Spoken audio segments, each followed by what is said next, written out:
صلوا علیہ وآلہ۔ صحیح بخاری حدیث نمبر 1۔ حضور اکرم صلی اللہ علیہ وآلہ وسلم کا ارشاد ہے، تمام اعمال کا دار و مدار نیت پر ہے، اور ہر عمل کا نتیجہ ہر انسان کو اس کی نیت کے مطابق ہی ملے گا۔ پس جس کی ہجرت دولت دنیا حاصل کرنے کے لیے ہو یا کسی عورت سے شادی کی غرض سے ہو، پس اس کی ہجرت انہی چیزوں کے لیے ہوگی جن کے حاصل کرنے کی نیت سے اس نے ہجرت کی۔ صحیح بخاری حدیث نمبر 2۔ حضور اکرم صلی اللہ علیہ وآلہ وسلم نے فرمایا کہ وحی نازل ہوتے وقت کبھی مجھ کو گھنٹی کی سی آواز محسوس ہوتی ہے، اور وحی کی یہ کیفیت مجھ پر بہت شاخ گزرتی ہے۔ جب یہ کیفیت ختم ہوتی ہے تو میرے دل و دماغ پر اس فرشتے کے ذریعے نازل شدہ وحی محفوظ ہو جاتی ہے، اور کسی وقت ایسا ہوتا ہے کہ فرشتہ بشکل انسان میرے پاس آتا ہے اور مجھ سے کلام کرتا ہے، پس میں اس کا کہا ہوا یاد رکھ لیتا ہوں۔ صحیح بخاری حدیث نمبر 3۔ حضرت صلی اللہ علیہ وآلہ وسلم پر وحی کا ابتدائی دور اچھے سچے پاکیزہ خوابوں سے شروع ہوا۔ آپ خواب میں جو کچھ دیکھتے وہ صبح کی روشنی کی طرح صحیح اور سچا ثابت ہوتا۔ پھر من جانب قدرت آپ تنہائی پسند ہو گئے، اور آپ نے غار حرا میں خلوت نشینی اختیار فرمائی، اور کئی دن اور رات وہاں مسلسل عبادت اور یاد الہی و ذکر میں مشغول رہنے لگے۔ جب تک گھر آنے کو دل نہ چاہتا توشہ ہمراہ لیے ہوئے وہاں رہتے۔ توشہ ختم ہونے پر ہی اہلیہ محترمہ حضرت خدیجہ رضی اللہ تعالی عنہا کے پاس تشریف لاتے، اور کچھ توشہ ہمراہ لے کر پھر وہاں جا کر خلوت گزین ہو جاتے۔ یہی طریقہ جاری رہا یہاں تک کہ آپ پر حق منکشف ہو گیا، اور آپ غار حرا ہی میں قیام پذیر تھے کہ اچانک حضرت جبرائیل علیہ السلام آپ کے پاس حاضر ہوئے اور کہنے لگے کہ اے محمد پڑھو۔ آپ فرماتے ہیں کہ میں نے کہا کہ میں پڑھنا نہیں جانتا۔ آپ صلی اللہ علیہ وسلم فرماتے ہیں کہ فرشتے نے مجھے پکڑ کر اتنے زور سے بھینچا کہ میری طاقت جواب دے گئی، پھر مجھے چھوڑ کر کہا پڑھو۔ میں نے پھر وہی جواب دیا کہ میں پڑھا ہوا نہیں ہوں۔ اس فرشتے نے مجھ کو نہایت ہی زور سے بھینچا کہ مجھ کو سخت تکلیف محسوس ہوئی، پھر اس نے کہا کہ پڑھ۔ میں نے کہا میں پڑھا ہوا نہیں ہوں۔ فرشتے نے تیسری بار مجھ کو پکڑا اور تیسری مرتبہ پھر مجھ کو بھینچا، پھر مجھے چھوڑ دیا اور کہنے لگا کہ پڑھو اپنے رب کے نام کی مدد سے جس نے پیدا کیا اور انسان کو خون کی پھٹکی سے بنایا۔ پڑھو اور آپ کا رب بہت ہی مہربانیاں کرنے والا ہے۔ پس یہی آیتیں آپ حضرت جبرائیل علیہ السلام سے سن کر اس حال میں غار حرا سے واپس ہوئے کہ آپ کا دل اس انوکھے واقعے سے کانپ رہا تھا۔ آپ حضرت خدیجہ کے ہاں تشریف لائے اور فرمایا کہ مجھے کمبل اوڑھا دو، مجھے کمبل اوڑھا دو۔ لوگوں نے آپ کو کمبل اوڑھا دیا۔ جب آپ کا ڈر جاتا رہا تو آپ نے اپنی زوجہ محترمہ حضرت خدیجہ رضی اللہ تعالی عنہا کو تفصیل کے ساتھ یہ واقعہ سنایا، اور فرمانے لگے کہ مجھ کو اب اپنی جان کا خوف ہو گیا ہے۔ آپ کی اہلیہ محترمہ حضرت خدیجہ رضی اللہ تعالی عنہا نے آپ کی ڈھارس بندھائی اور کہا کہ آپ کا خیال صحیح نہیں ہے، اللہ کی قسم آپ کو اللہ کبھی رسوا نہیں کرے گا۔ آپ تو اخلاق فاضلہ کے مالک ہیں، آپ تو کنبہ پرور ہیں، بے کسوں کا بوجھ اپنے سر پر رکھتے ہیں، مفلسوں کے لیے آپ کماتے ہیں، مہمان نوازی میں آپ بے مثال ہیں، اور مشکل وقت میں آپ امر حق کا ساتھ دیتے ہیں۔ ایسے اوصاف حسنہ والا انسان یوں بے وقت ذلت و خواری کی موت نہیں پا سکتا۔ پھر مزید تسلی کے لیے حضرت خدیجہ رضی اللہ تعالی عنہا آپ کو ورقہ بن نوفل کے پاس لے گئیں، جو ان کے چچا زاد بھائی تھے اور زمانہ جاہلیت میں نصرانی مذہب اختیار کر چکے تھے اور عبرانی زبان کے کاتب تھے۔ چنانچہ انجیل کو بھی حسب منشائے خداوندی عبرانی زبان میں لکھا کرتے تھے۔ انجیل سریانی زبان میں نازل ہوئی تھی، پھر اس کا ترجمہ عبرانی زبان میں ہوا۔ ورقہ اسی کو لکھتے تھے۔ وہ بہت بوڑھے ہو گئے تھے، یہاں تک کہ ان کی بینائی بھی رخصت ہو چکی تھی۔ حضرت خدیجہ رضی اللہ تعالی عنہا نے ان کے سامنے آپ کے حالات بیان کیے اور کہا کہ اے چچا زاد بھائی، اپنے بھتیجے محمد صلی اللہ علیہ وسلم کی زبانی ذرا ان کی کیفیت سن لیجئے۔ وہ بولے کہ بھتیجے، آپ نے جو کچھ دیکھا ہے اس کی تفصیل سناؤ۔ چنانچہ آپ صلی اللہ علیہ وآلہ وسلم نے از اول تا آخر پورا واقعہ سنایا، جسے سن کر ورقہ بے اختیار ہو کر بول اٹھے کہ یہ تو وہی ناموس معزز رازدان فرشتہ ہے جسے اللہ نے حضرت موسیٰ علیہ السلام پر وحی دے کر بھیجا تھا۔ کاش میں آپ کے اس عہد نبوت کے شروع ہونے پر جواں عمر ہوتا، کاش میں اس وقت تک زندہ رہتا جب کہ آپ کی قوم آپ کو اس شہر سے نکال دے گی۔ رسول کریم صلی اللہ علیہ وآلہ وسلم نے یہ سن کر تعجب سے پوچھا کہ کیا وہ لوگ مجھ کو نکال دیں گے، حالانکہ میں تو ان میں صادق و امین و مقبول ہوں۔ ورقہ بولا، ہاں یہ سب کچھ سچ ہے، مگر جو شخص بھی آپ کی طرح امر حق لے کر آیا لوگ اس کے دشمن ہی ہو گئے ہیں۔ اگر مجھے آپ کی نبوت کا وہ زمانہ مل جائے تو میں آپ کی پوری مدد کروں گا، مگر ورقہ کچھ دنوں کے بعد انتقال کر گئے، پھر کچھ عرصے تک وحی کی آمد موقوف رہی۔ صحیح بخاری حدیث نمبر 4۔ حضور اکرم صلی اللہ علیہ وآلہ وسلم نے وحی کے رک جانے کے زمانے کے حالات بیان فرماتے ہوئے کہا کہ ایک روز میں چلا جا رہا تھا کہ اچانک میں نے آسمان کی طرف ایک آواز سنی اور میں نے اپنا سر آسمان کی طرف اٹھایا۔ کیا دیکھتا ہوں کہ وہی فرشتہ جو میرے پاس غار حرا میں آیا تھا وہ آسمان و زمین کے بیچ میں ایک کرسی پر بیٹھا ہوا ہے۔ میں اس سے ڈر گیا اور گھر آنے پر میں نے پھر کمبل اوڑھنے کی خواہش ظاہر کی۔ اس وقت اللہ پاک کی طرف سے یہ آیات نازل ہوئیں، اے لحاف اوڑھ کر لیٹنے والے، اٹھ کھڑا ہو اور لوگوں کو عذاب الہی سے ڈرا، اور اپنے رب کی بڑائی بیان کر، اور اپنے کپڑوں کو پاک صاف رکھ اور گندگی سے دور رہ۔ اس کے بعد وہی تیزی کے ساتھ پے در پے آنے لگی۔ صحیح بخاری حدیث نمبر 5۔ رسول اللہ صلی اللہ علیہ وآلہ وسلم نزول قرآن کے وقت بہت سختی محسوس فرمایا کرتے تھے، اور اس کی علامتوں میں سے ایک یہ تھی کہ یاد کرنے کے لیے آپ اپنے ہونٹوں کو ہلاتے تھے۔ ابن عباس رضی اللہ تعالیٰ عنہ نے کہا، میں اپنے ہونٹوں کو ہلاتا ہوں جس طرح آپ ہلاتے تھے۔ سعید کہتے ہیں، میں بھی اپنے ہونٹ ہلاتا ہوں جس طرح ابن عباس رضی اللہ تعالیٰ عنہ کو میں نے ہلاتے دیکھا۔ پھر انہوں نے اپنے ہونٹ ہلائے۔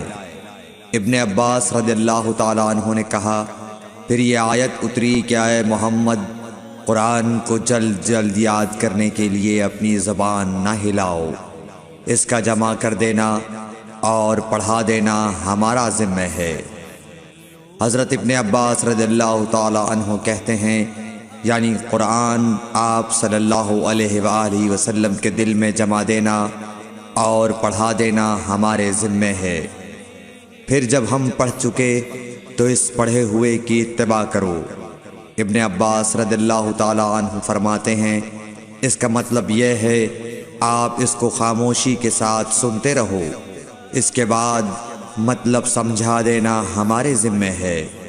پھر یقیناً یہ ہماری ذمہ داری ہے کہ آپ اس کو پڑھو، یعنی اس کو محفوظ کر سکو۔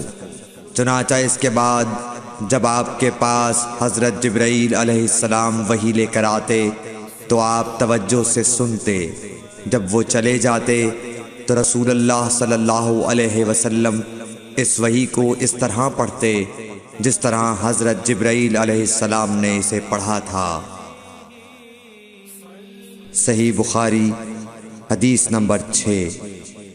رسول اللہ صلی اللہ علیہ وآلہ وسلم سب لوگوں سے زیادہ جواد سخی تھے، اور رمضان میں دوسرے اوقات کے مقابلے میں جب جبرائیل علیہ السلام آپ صلی اللہ علیہ وآلہ وسلم سے ملتے بہت ہی زیادہ جود و کرم فرماتے۔ جبرائیل علیہ السلام رمضان کی ہر رات میں آپ صلی اللہ علیہ وآلہ وسلم سے ملاقات کرتے اور آپ کے ساتھ قرآن کا دورہ کرتے۔ غرض حضرت صلی اللہ علیہ وآلہ وسلم لوگوں کو بھلائی پہنچانے میں بارش لانے والی ہوا سے بھی زیادہ جود و کرم فرمایا کرتے تھے۔ صحیح بخاری حدیث نمبر 7۔ ہرقل شاہ روم نے قریش کے قافلے میں ایک آدمی بلانے کو بھیجا، اور اس وقت یہ لوگ تجارت کے لیے ملک شام گئے ہوئے تھے، اور یہ وہ زمانہ تھا جب رسول اللہ صلی اللہ علیہ وسلم نے قریش اور ابو سفیان سے ایک وقتی عہد کیا ہوا تھا۔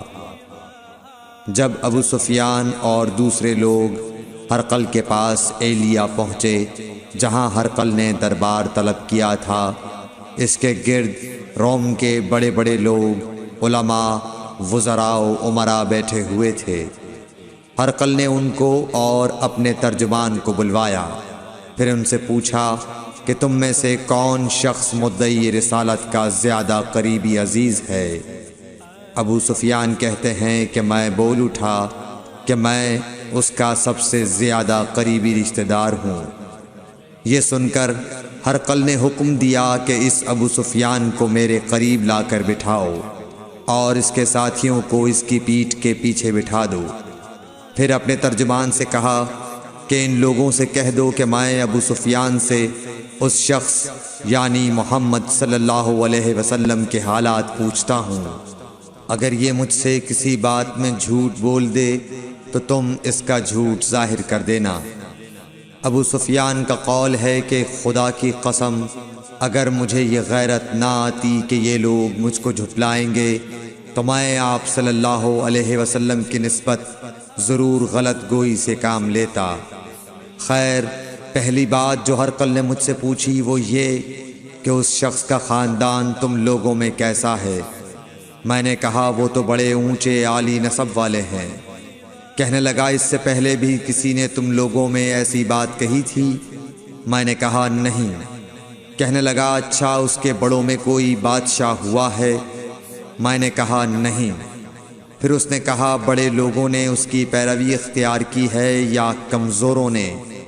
میں نے کہا نہیں، کمزوروں نے۔ پھر کہنے لگا اس کے تابعدار روز بڑھتے جاتے ہیں یا کوئی ساتھی پھر بھی جاتا ہے؟ میں نے کہا نہیں۔ کہنے لگا کیا اپنے اس دعوی نبوت سے پہلے کبھی کسی بھی موقع پر اس نے جھوٹ بولا ہے؟ میں نے کہا نہیں، اور اب ہماری اس سے صلح کی ایک مقررہ مدت ٹھہری ہوئی ہے، معلوم نہیں وہ اس میں کیا کرنے والا ہے۔ ابو سفیان کہتے ہیں میں اس بات کے سوا اور کوئی جھوٹ اس گفتگو میں شامل نہ کر سکا۔ ہرقل نے کہا کیا تمہاری اس سے کبھی لڑائی بھی ہوئی ہے؟ ہم نے کہا کہ ہاں۔ بولا پھر تمہاری اور اس کی جنگ کا کیا حال ہوتا ہے؟ میں نے کہا لڑائی ڈول کی طرح ہے، کبھی وہ ہم سے میدان جنگ جیت لیتے ہیں اور کبھی ہم ان سے جیت لیتے ہیں۔ ہرقل نے پوچھا وہ تمہیں کس بات کا حکم دیتا ہے؟ میں نے کہا وہ کہتا ہے کہ صرف ایک اللہ ہی کی عبادت کرو، اس کا کسی کو شریک نہ بناؤ، اور اپنے باپ دادا کی شرک کی باتیں چھوڑ دو، اور ہمیں نماز پڑھنے، سچ بولنے، پرہیزگاری اور صلہ رحمی کا حکم دیتا ہے۔ یہ سب سن کر پھر ہرقل نے اپنے ترجمان سے کہا کہ ابو سفیان سے کہہ دے کہ میں نے تم سے اس کا نسب پوچھا تو تم نے کہا کہ وہ ہم سے عالی نسب ہے، اور پیغمبر اپنی قوم میں عالی نسب ہی بھیجے جایا کرتے ہیں۔ میں نے تم سے پوچھا کہ دعوی نبوت کی یہ بات تمہارے اندر اس سے پہلے کسی اور نے بھی کہی تھی؟ تو تم نے جواب دیا کہ نہیں۔ تب میں نے اپنے دل میں کہا کہ اگر یہ بات اس سے پہلے کسی اور نے کہی ہوتی تو میں سمجھتا کہ اس شخص نے بھی اسی بات کی تقلید کی ہے جو پہلے کہی جا چکی ہے۔ میں نے تم سے پوچھا کہ اس کے بڑوں میں کوئی بادشاہ بھی گزرا ہے تو تم نے کہا کہ نہیں۔ تو میں نے دل میں کہا کہ ان کے بزرگوں میں سے کوئی بادشاہ ہوا ہوگا تو کہہ دوں گا کہ وہ شخص اس بہانے اپنے آباء و اجداد کی بادشاہت اور ان کا ملک دوبارہ حاصل کرنا چاہتا ہے۔ اور میں نے تم سے پوچھا کہ اس بات کے کہنے یعنی پیغمبری کا دعویٰ کرنے سے پہلے تم نے کبھی اس کو دروغ گوئی کا الزام لگایا ہے؟ تم نے کہا کہ نہیں۔ تو میں نے سمجھ لیا کہ جو شخص آدمیوں کے ساتھ دروغ گوئی سے بچے وہ اللہ کے بارے میں کیسے جھوٹی بات کہہ سکتا ہے۔ اور میں نے تم سے پوچھا کہ بڑے لوگ اس کے پیرو ہوتے ہیں یا کمزور آدمی؟ تم نے کہا کمزوروں نے اس کی اتباع کی ہے۔ تو دراصل یہی لوگ پیغمبروں کے متبعین ہوتے ہیں۔ اور میں نے تم سے پوچھا کہ اس کے ساتھی بڑھ رہے ہیں یا کم ہو رہے ہیں؟ تم نے کہا کہ وہ بڑھ رہے ہیں، اور ایمان کی کیفیت یہی ہوتی ہے حتیٰ کہ وہ کامل ہو جاتا ہے۔ اور میں نے تم سے پوچھا کہ آیا کوئی شخص اس کے دین سے ناخوش ہو کر مرتد بھی ہو جاتا ہے؟ تم نے کہا نہیں۔ تو ایمان کی خاصیت بھی یہی ہے، جن کے دلوں میں اس کی مسرت رچ بس جائے وہ اس سے لوٹا نہیں کرتے۔ اور میں نے تم سے پوچھا کہ آیا وہ کبھی عہد شکنی کرتے ہیں؟ تم نے کہا نہیں۔ پیغمبروں کا یہی حال ہوتا ہے، وہ عہد کی خلاف ورزی نہیں کرتے۔ اور میں نے تم سے کہا کہ وہ تم سے کس چیز کے لیے کہتے ہیں؟ تم نے کہا کہ وہ ہمیں حکم دیتے ہیں کہ اللہ کی عبادت کرو، اس کے ساتھ کسی کو شریک نہ ٹھہراؤ، اور تمہیں بتوں کی پرستش سے روکتے ہیں، سچ بولنے اور پرہیزگاری کا حکم دیتے ہیں۔ لہٰذا اگر یہ باتیں جو تم کہہ رہے ہو سچ ہیں تو ان قریب وہ اس جگہ کا مالک ہو جائے گا کہ جہاں میرے یہ دونوں پاؤں ہیں۔ مجھے معلوم تھا کہ وہ پیغمبر آنے والا ہے، مگر مجھے یہ معلوم نہیں تھا کہ وہ تمہارے اندر ہوگا۔ اگر میں جانتا کہ اس تک پہنچ سکوں گا تو اس سے ملنے کے لیے ہر تکلیف گوارا کرتا۔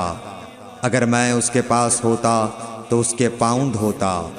ہرقل نے رسول اللہ صلی اللہ علیہ وسلم کا وہ خط منگایا جو آپ نے وحیہ کلبی رضی اللہ تعالیٰ عنہ کے ذریعے حاکم بصرہ کے پاس بھیجا تھا، اور اس نے وہ ہرقل کے پاس بھیج دیا تھا۔ پھر اس کو پڑھا تو اس میں لکھا تھا، اللہ کے نام کے ساتھ جو نہایت مہربان اور رحم والا ہے۔ اللہ کے بندے اور اس کے پیغمبر محمد صلی اللہ علیہ وسلم کی طرف سے یہ خط ہے شاہ روم کے لیے۔ اس شخص پر سلام ہو جو ہدایت کی پیروی کرے۔ اس کے بعد میں آپ کے سامنے دعوت اسلام پیش کرتا ہوں۔ اگر آپ اسلام لے آئیں گے تو دین و دنیا میں سلامتی نصیب ہوگی، اللہ آپ کو دوہرا ثواب دے گا، اور اگر آپ میری دعوت سے روگردانی کریں گے تو آپ کی رعایا کا گناہ بھی آپ ہی پر ہوگا۔ اور اے اہل کتاب، ایک ایسی بات پر آ جاؤ جو ہمارے اور تمہارے درمیان یکساں ہے، وہ یہ کہ ہم اللہ کے سوا کسی کی عبادت نہ کریں اور کسی کو اس کا شریک نہ ٹھہرائیں، اور نہ ہم میں سے کوئی کسی کو خدا کے سوا اپنا رب بنائے۔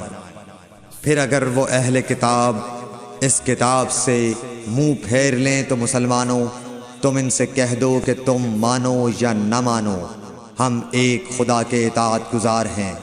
ابو سفیان کہتے ہیں جب ہرقل نے جو کچھ کہنا تھا کہہ دیا اور خط پڑھ کر فارغ ہوا تو اس کے ارد گرد بہت شور و غوغا ہوا، بہت سی آوازیں اٹھیں اور ہمیں باہر نکال دیا گیا۔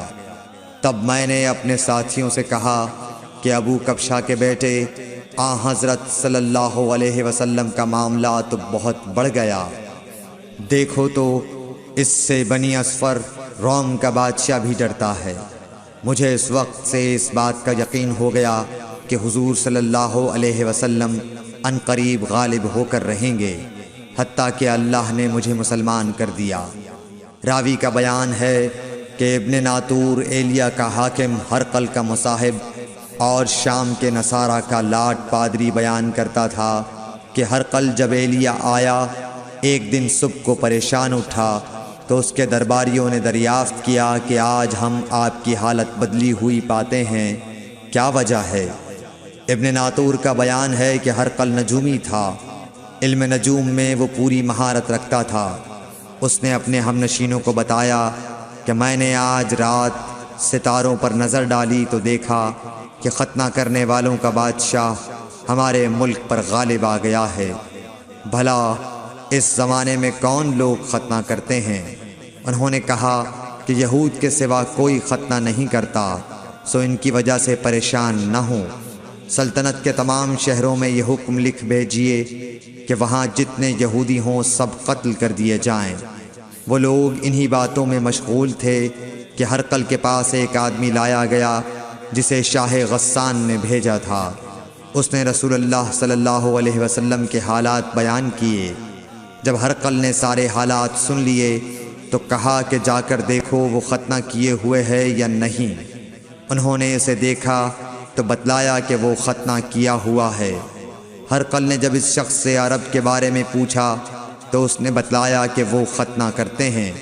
تب ہرقل نے کہا کہ یہی محمد صلی اللہ علیہ وسلم اس امت کے بادشاہ ہیں جو پیدا ہو چکے ہیں۔ پھر اس نے اپنے ایک دوست کو رومیہ خط لکھا اور وہ بھی علم نجوم میں ہرقل کی طرح ماہر تھا۔ پھر وہاں سے ہرقل حمص چلا گیا، ابھی حمص سے نکلا نہیں تھا کہ اس کے دوست کا خط اس کے جواب میں آ گیا۔ اس کی رائے بھی حضور صلی اللہ علیہ وسلم کے ظہور کے بارے میں ہرقل کے موافق تھی کہ محمد صلی اللہ علیہ وسلم واقعی پیغمبر ہیں۔ اس کے بعد ہرقل نے روم کے بڑے آدمیوں کو اپنے حمص کے محل میں طلب کیا اور اس کے حکم سے محل کے دروازے بند کر لیے گئے۔ پھر وہ اپنے خاص محل سے باہر آیا اور کہا، اے روم والو، کیا ہدایت اور کامیابی میں کچھ حصہ تمہارے لیے بھی ہے؟ اگر تم اپنی سلطنت کی بقا چاہتے ہو تو پھر اس نبی صلی اللہ علیہ وسلم کی بیعت کر لو اور مسلمان ہو جاؤ۔ یہ سننا تھا کہ پھر لوگ وحشی گدھوں کی طرح دروازوں کی طرف دوڑے، مگر انہیں بند پایا۔ آخر جب ہرقل نے اس بات سے ان کی یہ نفرت دیکھی اور ان کے ایمان لانے سے مایوس ہو گیا تو کہنے لگا کہ ان لوگوں کو میرے پاس لاؤ۔ جب وہ دوبارہ آئے تو اس نے کہا، میں نے جو بات کہی تھی اس سے تمہاری دینی پختگی کی آزمائش مقصود تھی، سو وہ میں نے دیکھ لی۔ تب یہ بات سن کر وہ سب کے سب اس کے سامنے سجدے میں گر پڑے اور اس سے خوش ہو گئے۔ بالآخر ہرقل کی آخری حالت یہی رہی۔ صحیح بخاری حدیث نمبر 8۔ رسول اللہ صلی اللہ علیہ وسلم نے فرمایا، اسلام کی بنیاد 5 چیزوں پر قائم کی گئی ہے۔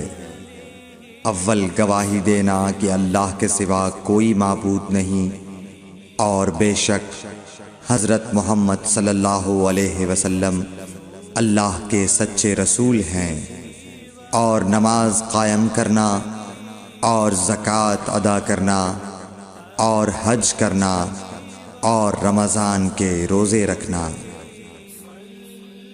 صحیح بخاری حدیث نمبر 9۔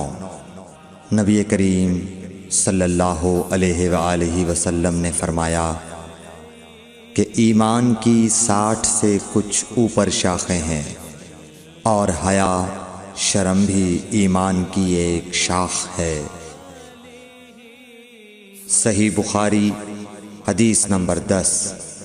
حضرت محمد مصطفیٰ صلی اللہ علیہ وآلہ وسلم نے فرمایا، مسلمان وہ ہے جس کی زبان اور ہاتھ سے مسلمان بچے رہیں، اور مہاجر وہ ہے جو ان کاموں کو چھوڑ دے جن سے اللہ نے منع فرمایا۔ Thanks for watching. Don't forget to like, comment, share and subscribe to